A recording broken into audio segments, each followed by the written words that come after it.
bienvenue dans cette nouvelle vidéo de VG Express. Et je pensais peut-être vous faire une vidéo vraiment VG Express où je vais beaucoup courir pour faire beaucoup de VG parce qu'il y en a pas mal aujourd'hui. Sauf que hier nous avons fait un live de plus de 5 heures sur Vidéo Club 58 sur Robert Zemeckis que je vous invite à revoir.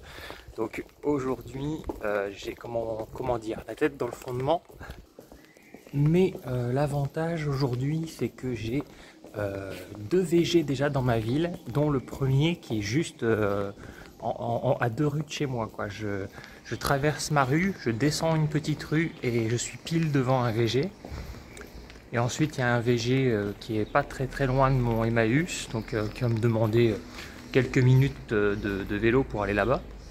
Et après, il y a un VG qui est dans une ville voisine à la mienne, qui est un vide ta chambre, ça s'appelle. C'est pour les enfants, c'est les enfants qui déstockent leurs affaires, mais souvent les parents mettent aussi des trucs à eux, même s'il y a beaucoup de trucs pour les enfants, mais ça peut être intéressant. Il peut y avoir de la figurine, de la peluche de licence, etc. à voir.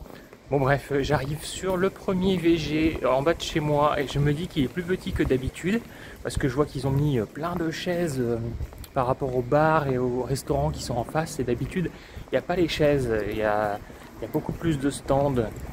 Alors il a annoncé à 100 exposants normalement, maximum.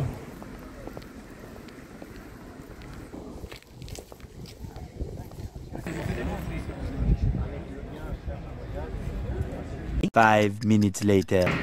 Voilà, retour du VG, on était sur du 50 exposants maximum. Bon après voilà, j'ai pas perdu mon temps, c'était en bas de chez moi.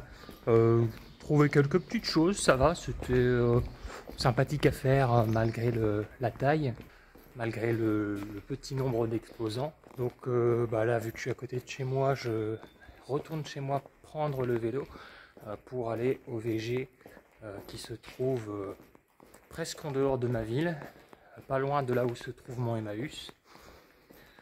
C'est un VG que j'ai déjà fait, normalement il est un petit peu plus grand. Pareil, il est annoncé entre 50 et 100 exposants. En général, on est un peu plus proche des 75 exposants, alors que ici, c'est toujours annoncé 50 à 100 et on est plus proche des 50. 5 minutes later.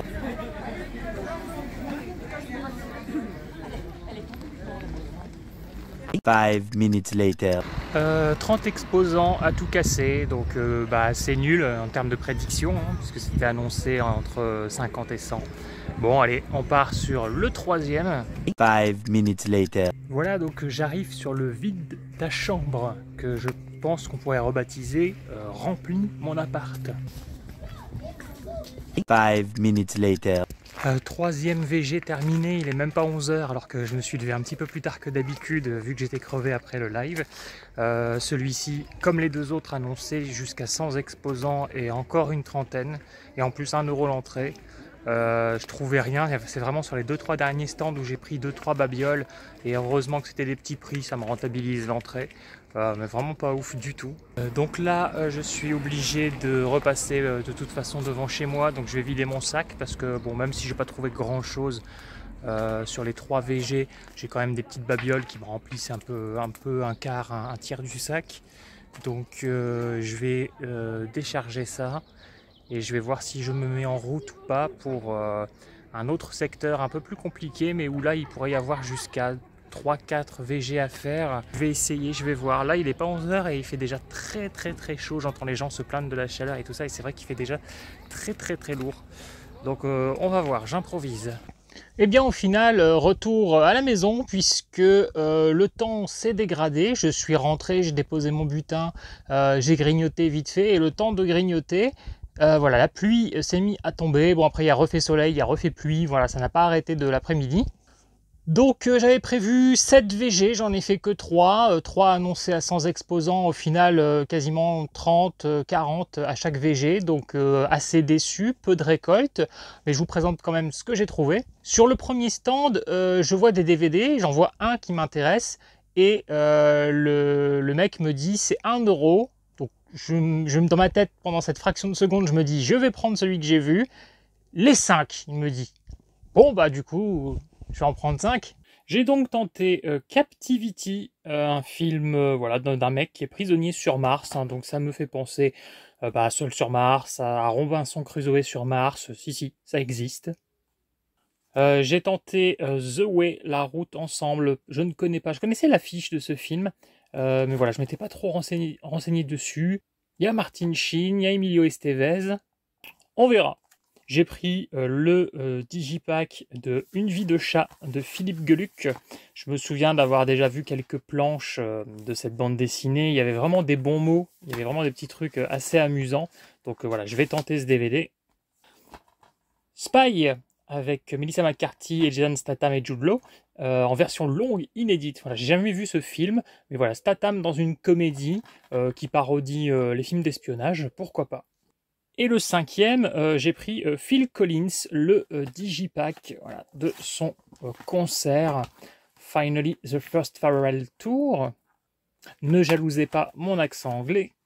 Sur un stand plus loin, je vois un DVD et un Blu-ray. À 1 € Rocketman, et là je suis sûr que Manu est un passionné, va me dire c'est bien, parce qu'il voulait que je le rattrape, il me disait qu'il était très bien ce film, sauf que je ne l'avais pas en support physique, donc voilà, je ne le rattrapais pas, je n'avais pas envie de le download.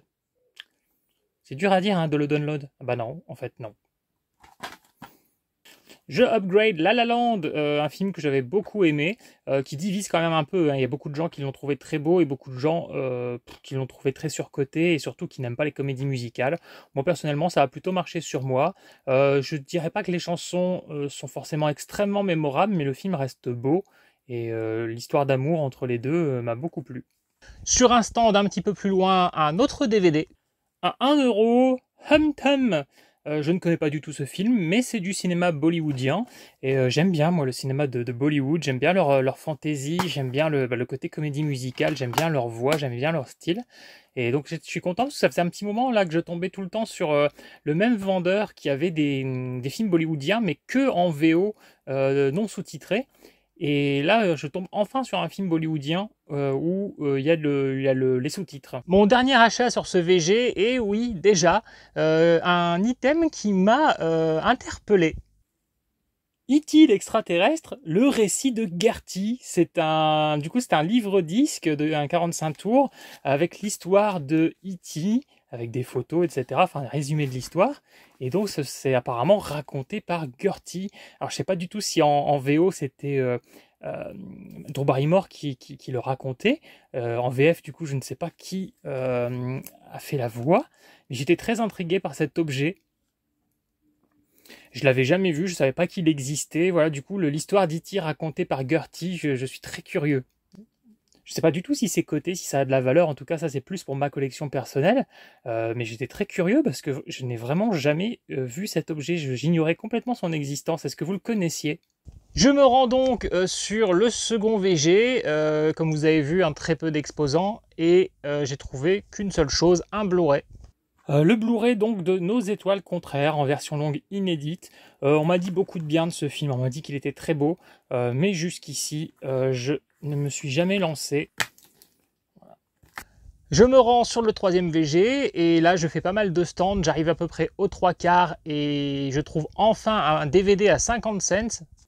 Le DVD de Tom et Jerry, Destination Mars. Voilà, j'ai déjà plusieurs DVD de Tom et Jerry. Celui-ci, je ne l'avais pas, donc voilà, il vient compléter ma collection de cartoons. Et je me dis à ce moment-là que ça va être ma seule trouvaille et je continue les autres stands et j'arrive vraiment, il reste 3-4 stands et là je trouve quand même quelques petites choses. La bande dessinée du Retour du Jedi, voilà, pour 1 €. Bon, la personne a eu la mauvaise idée de coller l'étiquette en plein dessus, donc il faudra que j'enlève ça minutieusement. Mais du coup, voilà, on a la bande dessinée du Retour du Jedi. J'ai un peu hésité, je me disais est-ce que j'en ai vraiment besoin, et puis en fait, j'en ai peut-être pas forcément besoin, mais j'ai senti en le reposant que j'allais regretter. Donc voilà, je l'ai pris. Un peu plus loin, une dame qui vendait des DVD, des coffrets de série à 1 €. Le digipack de ACDC Plug Me In. Voilà, un double DVD. Donc voilà, c'est ACDC, donc forcément, moi qui aime bien la culture rock, difficile de passer à côté. Voilà, et à la dame à qui j'ai acheté la bande dessinée Le Retour du Jedi, j'ai oublié de vous montrer, j'avais acheté autre chose sur son stand. Le Faucon Millennium, voilà, bon, le prix est en train de se décoller. Voilà, j'ai hésité, puis je me suis dit, malgré tout, pour un jouet, comme ça, dans la collecte, dans la déco, il passera quand même plutôt pas mal, je pense. Il y a certaines parties qui s'enlèvent. D'ailleurs, ici, j'avais vu voilà, qu'il y avait ça à l'intérieur. Je sais pas trop s'il manque des pièces ou quoi que ce soit, s'il est complet. Mais je me suis dit, bon, allez, à 3 €, ça sera vraiment pour mettre en objet décoratif. Je pense que ça aura quand même de la gueule. Qu'est-ce que vous en pensez? Est-ce qu'à 3 € vous auriez craqué? Est-ce que vous pensez que ça fait quand même, mine de rien, une jolie figurine dans la collection pour seulement 3 €, même si c'est qu'un jouet en plastique? Voilà, je trouve que ça fait le taf. Donc voilà, maigre récolte, pour ne pas dire anorexique. J'ai eu beau prier les dieux de la truffe, faire la danse de la truffe pour que les truffes se mettent à pleuvoir, ça n'a pas fonctionné. Et puisque cette récolte a été mauvaise, on va devoir faire comme dans la plupart des films d'horreur, on va devoir sacrifier une jeune vierge afin que la prochaine récolte soit meilleure. Ouais, sauf que là, en 2025, trouver une vierge... C'est parce qu'il est sûr que t'es vierge, je les ai entendus parler. Quoi? Il se tape un film. Même le verrou de derrière a sauté, ma chérie. Et si tu veux savoir, j'ai dérouillé. J'ai dû annuler le parc d'attractions où je devais aller le lendemain et je suis restée vautrée sur des pois surgelés.